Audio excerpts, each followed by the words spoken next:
Lihat sebentar, tombol play ini bukan sekedar tombol video biasa. Karena ketika kamu tekan, semua yang selama ini diklaim sukses besar bisa kita buka bersama. Apakah itu benar-benar sukses atau cuma cerita propaganda? Kamu akan menyaksikan angka-angka gemilang 300 triliun APBN aman 942 triliun investasi 80.000 koperasi desa dan sebagainya. Namun di balik itu ada lubang realitas yang mungkin jauh lebih gelap daripada yang mereka biarkan muncul. Pemerintah mengklaim mampu mengamankan sekitar 300 triliun dari potensi kebocoran atau penyalahgunaan APBN sebagai bagian dari upaya efisiensi fiskal dan pengendalian korupsi. Tapi, mengamankan itu definisinya bagaimana? Apakah yang diklaim 300 triliun itu telah benar-benar masuk ke kas negara? Atau itu angka potensial yang belum diverifikasi audit independen? Dan kalau sudah aman, kenapa kita masih mendengar laporan proyek mangkrak, korupsi lokal, anggaran tersendat di daerah? Tanpa audit publik yang transparan dan penjelasan rinci, klaim 300 triliun aman bisa jadi lebih retorika daripada fakta. Pemerintah menyebut bahwa produksi beras dalam negeri surplus, artinya kita produksi lebih dari konsumsi. Ini seharusnya menguatkan kedaulatan pangan. Tapi surplus di tingkat nasional belum tentu sampai ke pinggiran desa atau wilayah terpencil. Apakah surplus ini menyebabkan harga beras stabil? Atau malah petani dipaksa jual murah karena rantai distribusi dikuasai pedagang besar? Dan kenapa meskipun surplus, impor beras masih muncul di laporan tertentu? Apakah surplus itu diukur dengan cara yang sama di semua provinsi? Harus diperiksa surplus itu apakah logistik nasional atau hanya surplus di area utama, sementara daerah lain tetap defisit. Program makan bergizi gratis diklaim menjangkau hingga 20 juta siswa atau penerima manfaat. Langkah ambisius untuk mendongkrak gizi anak.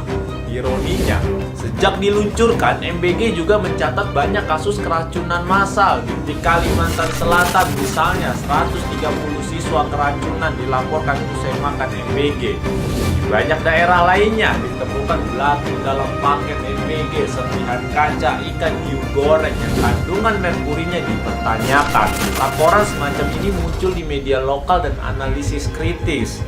Menurut catatan JPPI, hingga September 2025 tercatat 6.452 kasus keracunan MBG yang dilaporkan masyarakat.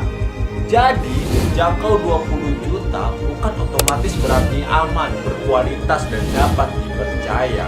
Pemerintah memaparkan bahwa di paruh pertama 2025, realisasi investasi sudah mencapai angka tinggi 942 triliun, angka prestisius yang menunjukkan daya tarik investor. Tapi, berapa dari investasi itu yang betul-betul proyek nyata di lapangan, pabrik, infrastruktur, tenaga kerja?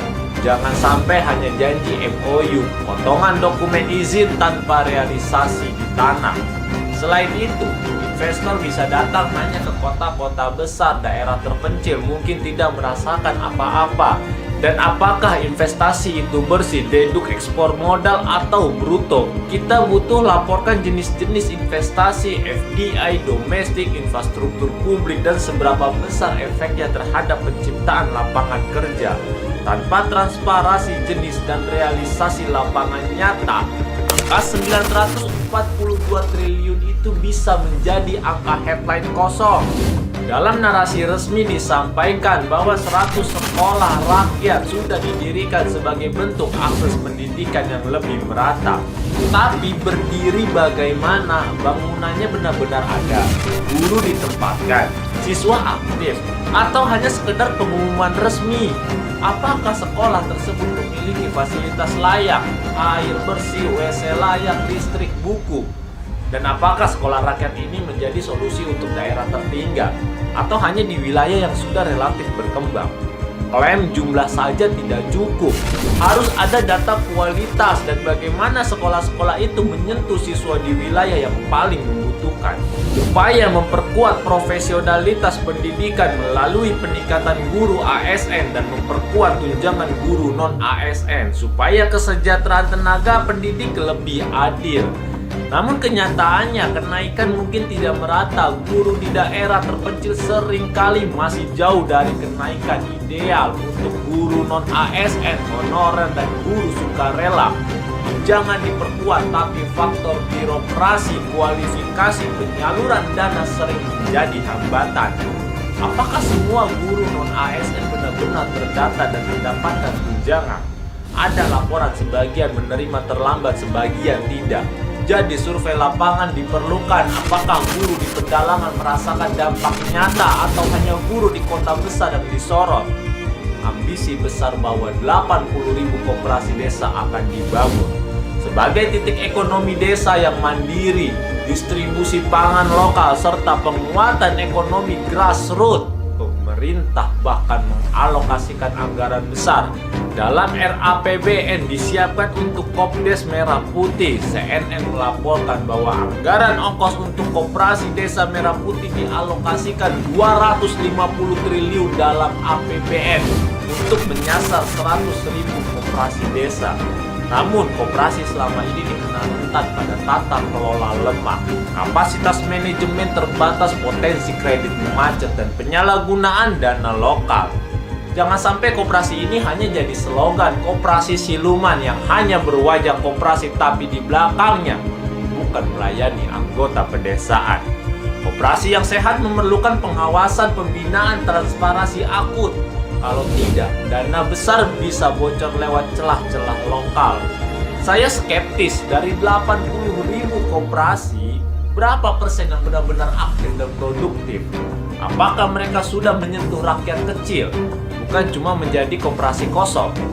Angka-angka megah di permukaan itu menarik dan enak dibaca, tapi kebenaran sejati bukan di catatan moneter atau dokumen proyek, melainkan di apa yang dirasakan rakyat di lapangan. Apakah anak-anak aman dari MBG, bukan mual dan keracunan? Apakah guru di desa merasakan kenaikan nyata?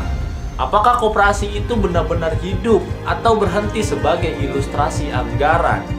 Kita butuh audit sosial, bukan hanya audit keuangan. Kita butuh data lokal, bukan data agregat nasional yang menyembunyikan ketimpangan.